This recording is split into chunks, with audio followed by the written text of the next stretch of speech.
Hey everyone, this is Friedel Huckerager Raven. I'm here with my recap and review of True Detective Season number 4, Night Country, Episode number 2, and I really enjoyed watching the first episode. In my opinion, it was a very strong big start for a new murder mystery, and Episode number 2, things happened. Things happened, and the twist that we got, that was so unexpected, but we'll get to it in a bit. So the episode opens up with basically Liz trying to take control of her team, because even though they ended up finding through Rose's help, they ended up finding the murdered or the missing scientists. They're all frozen, and this is where Liz is like, "What the heck happened to them?" And they're trying to figure out what happened. And apparently, she's going over the injuries with Peter, and it's like they have got burst eardrums. They try to scratch their eyes out, and they also notice a pattern on one of the foreheads. It's a circular pattern, which we'll get to in a bit. And some of the police officers aren't really taking it seriously. Some of them are trying to take photos. They aren't really trying to not mess up the crime scene and yada yada yada. Liz is like, no photos, no nothing, just be serious about this, okay? And apparently they're supposed to send this entire thing over to another city. I think it's Anchorage, because Enos doesn't even have a forensic lab. But Liz is like, no, this is my case and I'm gonna be the one who's gonna solve it. We cut to Rose and Navarro, and this is where Navarro is like, you know what, Rose? I think all of this is connected to the Annie case. And Rose is like, ooh, you know what? If that's true, then you've got things coming for you. And Rose asks Navarro to come meet her later at her home. Navarro then notices something, and that's that there's a whole lot of clothes on the ice, and they're all folded up in a way, and the entire mystery just gets getting weirder and weirder. The team is trying to take the bodies away because they have to move the bodies away from the snow in order to inspect them.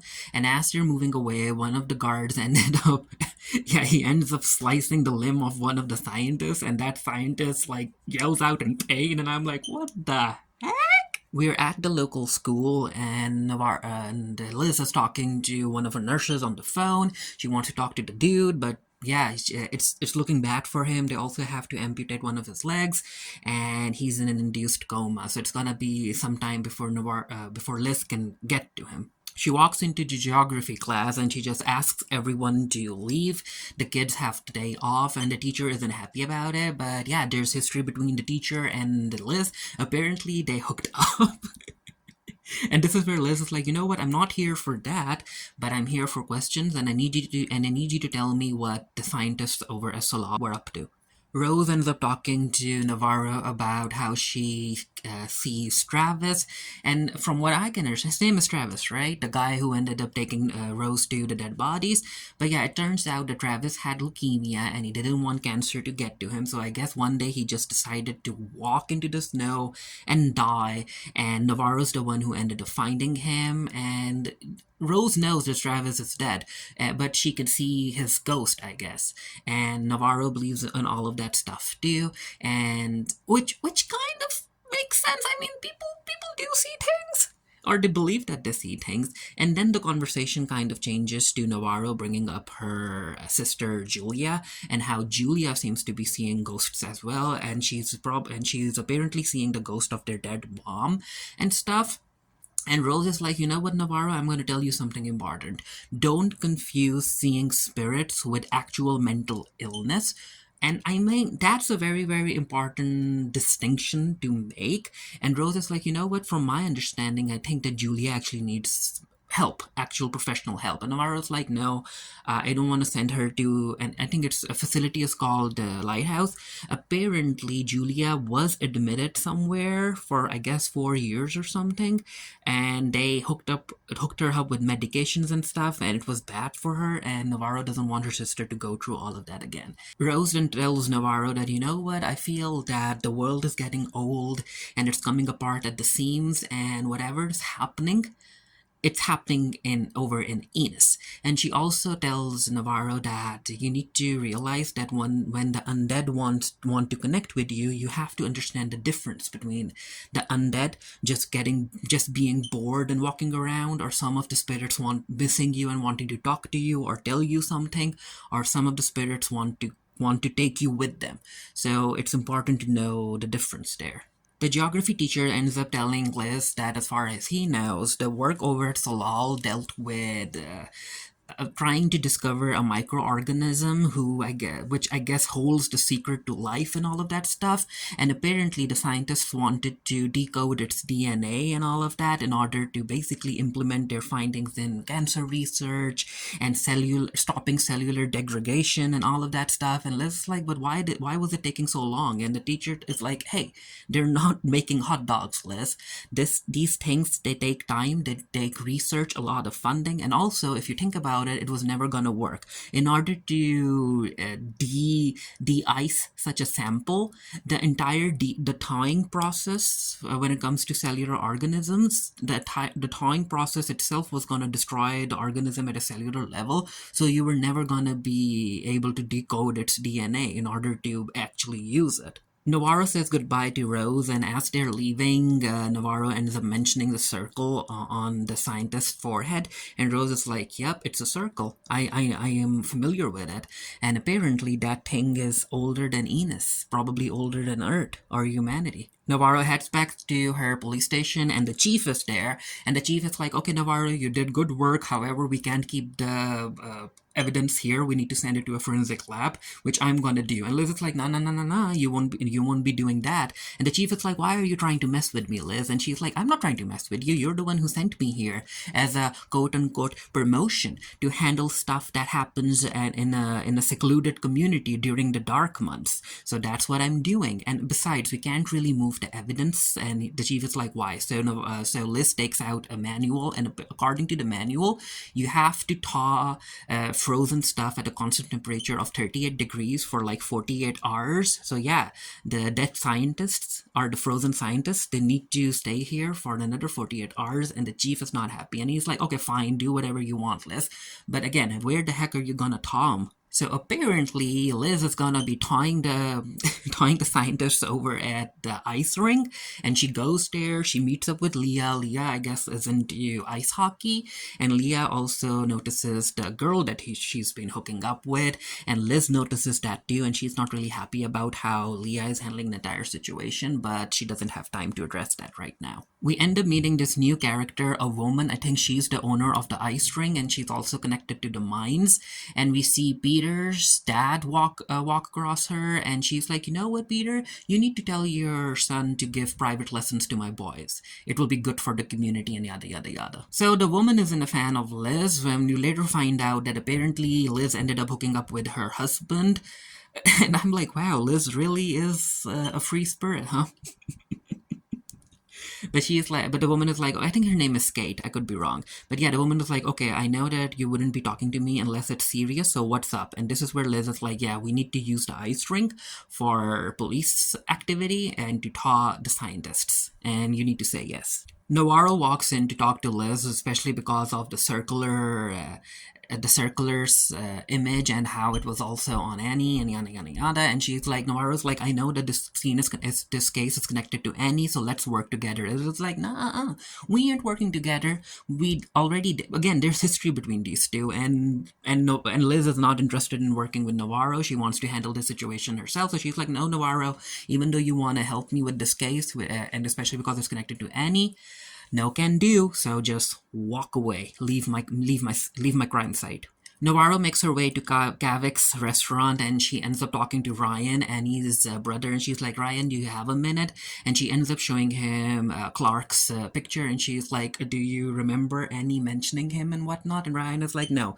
Even if she was with him or knew him, she kept it a secret for some reason. Ooh, also, during talking about a moment that happened over at the ice rink, so with Peter working with Liz, Peter is young, so he thinks differently.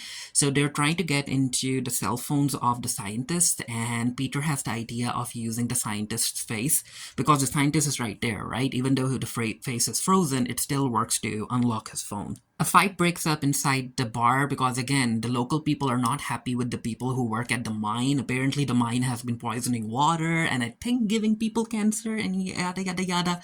But again, the workers of the mine are like, hey, we are just doing our jobs, and also it's because of the mines that the school is being paid for and other people and the people in the community have jobs.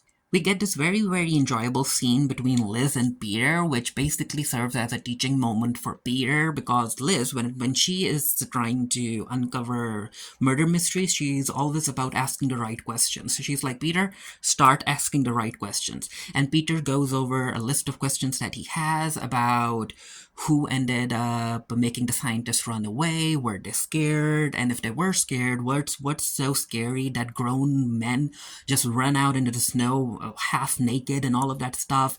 And yeah, the questions keep on improving. Like Peter learns how to ask the right questions because Liz is like, nah, that's not the right question. Ask again, ask again, ask again. And she's using Peter as basically like a bouncing board. Like she's volleying with Peter when it comes to the questions because she's thinking too. And in the end, because again, they also talk about the mark. They're like, who the heck drew that mark on the scientist's forehead? Because you just don't stop to draw on yourself before dying in the cold. And this is where she also brings up that how hypothermia can cause delirium and all yada yada yada, and that can make people take off their clothes and stuff. And in the end, both of them kind of land on the conclusion that yep, there's a serial there's a serial killer involved in the case. The two of them then go over the video that we saw during the first episode where Clark is just standing there and he is having some sort of an episode, and yeah, he turns around to look at the camera and then the video stops. Navarro goes to meet up with Kavik and they talk about the fight that occurred in the bar, and he's like, well, it happens, right? And it doesn't necessarily happen a lot, but it does happen. And then he mentions the guy who ran out of the bar without paying his tab, and we'll come to that guy in a bit because he's connected to Clark. And we see Kavik trying to help this poor female, I think she's a dog, I guess, an Arctic dog. And Navarro's like, you know what, one of these days these dogs are gonna attack you. And Kavik is like, no, even though she appears tough, she's a real softie and yada yada yada. And he's basically like describing Navarro, and Navarro's like, you know what, Kavik, stop this. And she walks out. It's time for Navarro and Peter to ask around. So yeah, the cleaning ladies are ready to talk about the scientists, and not Navarro, my bad, Liz. I keep on saying Navarro for some reason. It's a name. It's like I keep going back to Navarro. But yeah, Liz is talking to the cleaning ladies, and she's like, okay, so do you recognize the symbol? And of course the cleaning ladies don't. And they're like, well, the scientists didn't necessarily talk to us. They kept to themselves, and yada yada yada. And some of them even got angry if we like moved around their books and stuff. Peter's the one who's talking to the delivery guy, and the delivery guy is like, yeah, I think I saw something when I went there. And Peter is like, you saw something? And he's like, Peter, you know this. It's Enos. People see stuff here. Even the dead get bored. But the important thing to realize is that one of the cleaning ladies and the delivery person, they both mention Clark and how Clark seemed to have been having certain issues.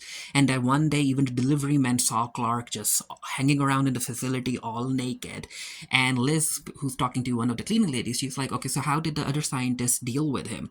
And she's like, well, they usually ignored him. So we keep on learning that there's something up with Clark. We cut back to Navarro, and she is talking to Julia, and on the radio, one of the Spice Girls songs is playing, like, you really, really want what I know what you want. And this is where I think she kind of, she sees like a cross on a chain, and that reminds Navarro of their mother. So apparently their mother had mental health issues as well, and something like that. So yeah, again, Navarro doesn't want Julia to end up like her mom. Navarro goes to talk to the guy who was at the bar, and the guy is like, I don't want to talk to you. And Navarro's like, oh, you better talk to me unless you want me to arrest you for not paying your tab and leaving the bar. And this is where it turns out that the guy did know Clark. However, it's through his cousin because Clark ended up buying a trailer through his cousin called the Golden Eagle, and that's all he knows. And Navarro's like, you know what? Write down your cousin's name and a description of the trailer, and I also want to talk to your cousin. And he's like, no, you can't. He died of bone cancer. And he's like, ugh, this down. And I'm like, again, I think the mind is causing the cancer. I think it's clear at this point, unless I'm very, very wrong. And Navarro's like, so why didn't you want to talk to me at first? And the guy is like, well, I didn't want to talk to you because I don't like you. And Navarro's like, no, you're lying. You didn't want to talk to me because you know that I've been working on the Annie case, and you are happy, and you are glad with what happened with Annie, right? And the guy doesn't say nothing. We cut to Peter's dad, and he's still talking to his Russian girlfriend who's supposed to come over to Enos, but she can't because she's worried about her mom. And Peter's dad is like, hey, don't worry, I can send you a little cash for your mom's medication. And I'm like, oh no, he's being catfished, he's being scammed. Oh no. But yeah, the whoever he's talking to on the phone, they're like, send me more pictures of yourself. And he does that. He goes into his room, and that's where he notices that one of his case folders is missing, and he realizes that, yep, it's his own son who ended up stealing them. We cut to Peter and Liz. They're still going over the case, and this is where Peter ends up telling Liz about the funding regarding what was happening over at the Salal, and apparently it's an NGO, and if you go back, there's this company who, I guess, funds class and tech and sports stuff and all of that stuff, and Liz is like, you know what, Peter? That was very, very, very unhelpful. But yeah, she's like, you know what I want? I want you to go. I want you to send me Clark's credit card history. I want you to do that. And Peter is like, but I have to go home. I have to spend time with my son and stuff. Yada yada yada. Liz is like, no, you're working on the case. You won't be doing that. And then he mentions what Navarro said at the rink about.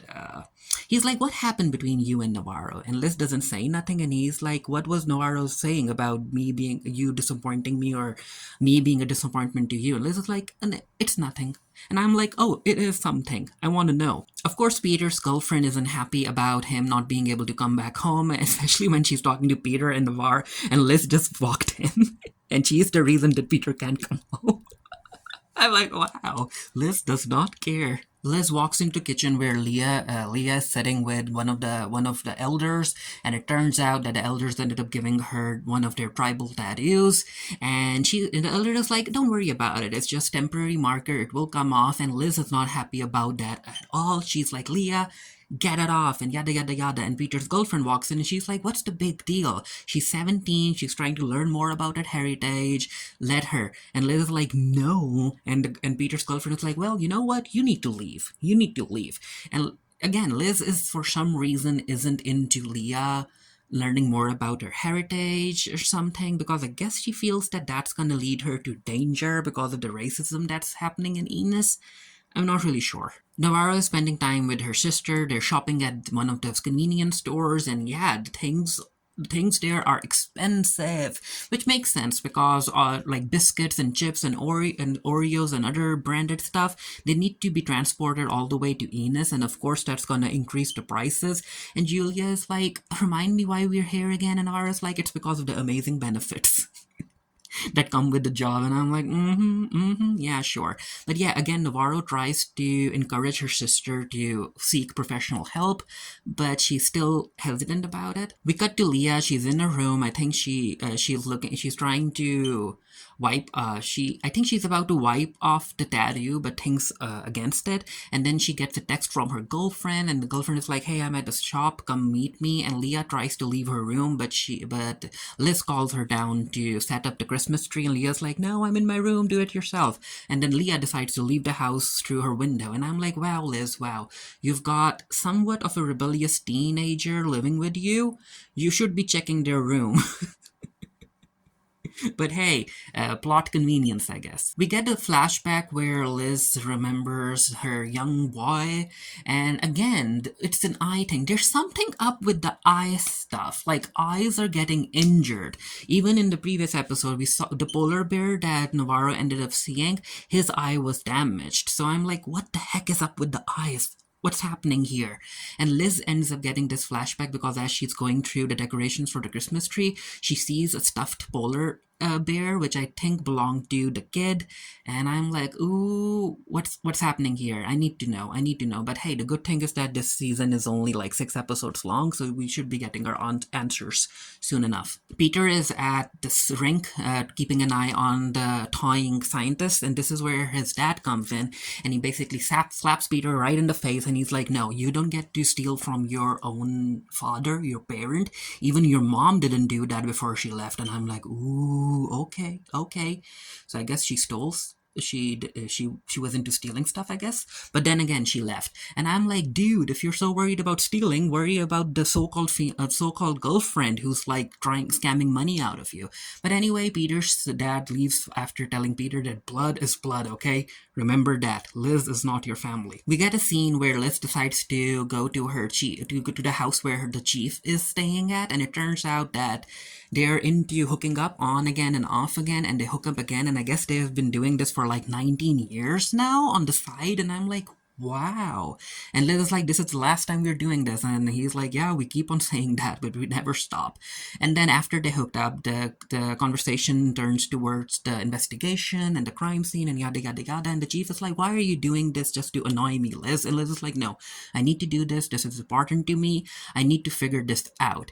And the chief is like, well, if you mess this up, and apparently he kind of like threatens her with something, and Liz doesn't appreciate that, and she just storms out of the house. And the chief also brings something up about wanting to not make this entire thing a big deal, because I think he's kind of scared about what the funding, like the people, he's scared. I think he might be worried about the people who are funding Salal. In a sense, it could be that. It could be that. Maybe the chief kind of knows, right, about what Salal's been doing, and apparently, as a higher up, and even people who are higher up than him, they want all of this to stay under wrap. Peter ends up sending Liz. Clark's credit card history, and she ends up noticing like a $600 expense concerning a tattoo. She calls the tattoo parlor, and the woman on the line is like, yeah, I remember that guy. He was very weird. He was sobbing after he got the tattoo, not because it hurt, because of some emotional reason and whatnot. And Liz is like, did he tell you the meaning behind the tattoo? And the woman is like, no, but he did show me a picture for a model, because he wanted the same tattoo. And she ends up sending the picture to Liz, and Liz is like, oh no. So yeah, it turns out that the case is connected to Annie, and the picture that Clark ended up showing the tattoo artist is this particular picture, and you can see that Annie had the tattoo on her back, and Clark wanted the same tattoo on his chest. And Liz is like, hey, Navarro, because she broke into Navarro's house. Well, not necessarily broke in, the door was unlocked. But yeah, she's like, Navarro, you know everything there is to know about the Annie case, so we will be working together on this. And Navarro's like, are you sure? And Liz is like, yeah, it's sure. I'm sure. But again, this is the only case we'll be working on together. After that, we are done. Liz decides to go to the ring, and this is where she ends up startling Peter. And I like that. I mean, if you were working alone on such a creepy murder case, you will be startled. I don't care how strong you think you are or how brave you think you are. If someone creeps up on you, you will yelp. It's just a natural thing. But yeah, both of this is where Leah notices the bruise on Peter's face because of where his dad slapped him, and apparently she knows how abusive Peter's dad is, and Peter's like, hey, it is what it is. Animals raised him, and Leah's like, well, you got raised by him, and you ended up being nice and a dork. And Peter's like, a dork. Okay, I get it. And then the conversation switches to the TikTok that Peter is looking at, and this is where Leah's like, you know what, Liz and my dad used to dance to that song all the time. And apparently Leah's dad was an artist, he was a free spirit, and yada yada yada. And Peter's like, you know what, my mom told me that my dad used to be a musician. He wasn't as good enough to be a musician, but he used to play, but he doesn't play anymore. And then both of them talk about how the fact that someone telling you that you aren't good enough, it kind of stays with you for the rest of your life. Before the scene ends, we kind of see one of the scientists' foot twitch. And I'm like, are these people really alive in there still? Talking about making grown men startle. Navarro goes to meet Kavik again, and he's taking a bat, and I'm like, why don't and these people need to do a better job at locking their doors? Or maybe Navarro has a key to his house. I'm not sure, but yeah, Navarro startles him. He's in the bathtub, and this is where she's like, "Okay, let's hook up." And the guy is like, not really." And she's like, "Oh, you jerked off, didn't you?"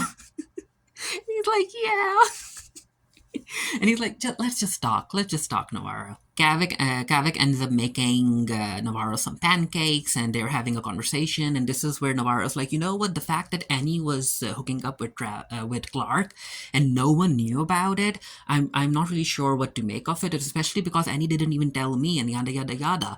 And this is where she brings up how Liz operates when it comes to asking the right questions in order to solve a case. And this is where, as she's talking to Kavik, they both kind of talk about, like, if no one knew about Annie and Clark, so how the heck were they able to keep such a thing a secret?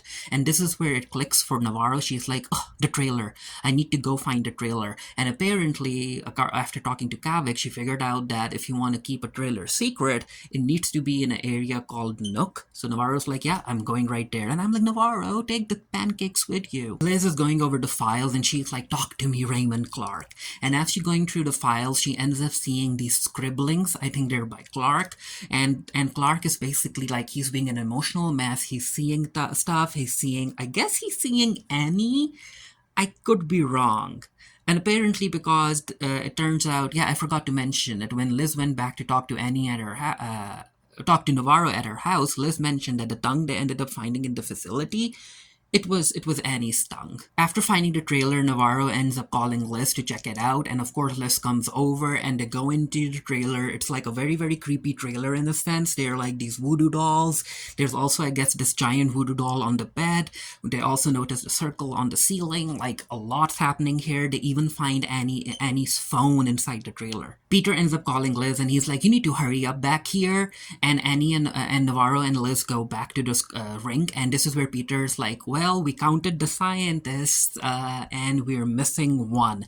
And the person that they're missing is, drum roll, Raymond Clark. And Liz is like, oh no, he's still out there. He's still out there. We need to find him. And the fact that Clark is still alive, I was not expecting that at all. But yeah, he's alive. He's out there. He's out there. And I'm really looking forward to seeing what episode number 3 is gonna do. And again, I want to binge watch this show, but I'm also enjoying the weekly release. And if I end up doing a written review just for the Geek Kitty, the link to my review will be down in the comment section below. Let me know what you thought of episode number 2 of True Detective season number 4, Night Country, down in the comment section. I enjoyed it. I really, really enjoyed it. I am enjoying the dynamic that Navarro and Liz have. Now, I have seen some people mention the fact that they don't necessarily enjoy the dynamic because they were expecting something more traditional, where one of the co-leads is kind of like the straight man, and the other is more of a carefree type of person. Like, both Navarro and Liz are very headstrong women, and that's a dynamic. And I'm like, you know what? That's a dynamic we don't necessarily get to see a lot of, and that's why I'm enjoying it. I'm like, how again, having two strong-willed women or characters trying to work together, that's kind of more interesting to me than having one strong-willed person and one carefree person working together on the case, because again, we have seen that particular dynamic before. However, when it comes to the dynamic that Navarro and Liz share, we don't get to see that a lot. So I'm enjoying it.